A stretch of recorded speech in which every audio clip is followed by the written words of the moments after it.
In December of 1911, Fremont Weeks was arrested by a police officer in Kansas City, Missouri, where he was employed by an express company. Other officers entered the house without a search warrant and took possession of papers and articles which were then turned over to use against him in court. Officers returned later that day with the U.S. Marshal. Still without warrant, these officers seized letters and envelopes that they found in a desk.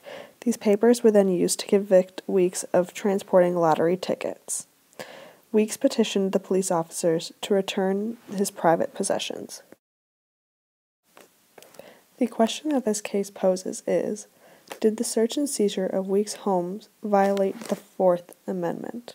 The Fourth Amendment states that the right of the people to be secure in their persons, houses, papers, and effects against unreasonable searches and seizures shall not be violated, and no warrants shall be issued but upon probable cause, supported by oath or affirmation, in particular describing the place to be searched and the persons or things to be seized. Weeks argued that seeing as the officers did not have any warrant to search his house, that they were unlawfully searching and seizing his possessions, and that they should be returned to him and not be used against him in court. In a unanimous decision, the court held that the seizures of items in Weeks' residence directly violated his constitutional rights.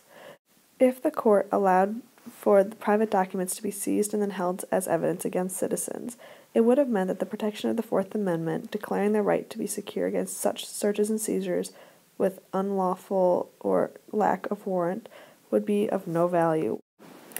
It was in this case where we see the first application of what eventually would become known as the exclusionary rule. The exclusionary rule prevents the government from using most evidence gathered in violation of the United States Constitution. In the end, Justice Day, who wrote up the majority opinion, says, "It results that the judgment of the court below must be reversed, and that the case remanded for further proceedings in accordance with this opinion." Therefore, the decision in the lower courts that the officers were acting in accordance to the Fourth Amendment was reversed, making the act of searching and seizing Weeks' house unlawful and unconstitutional.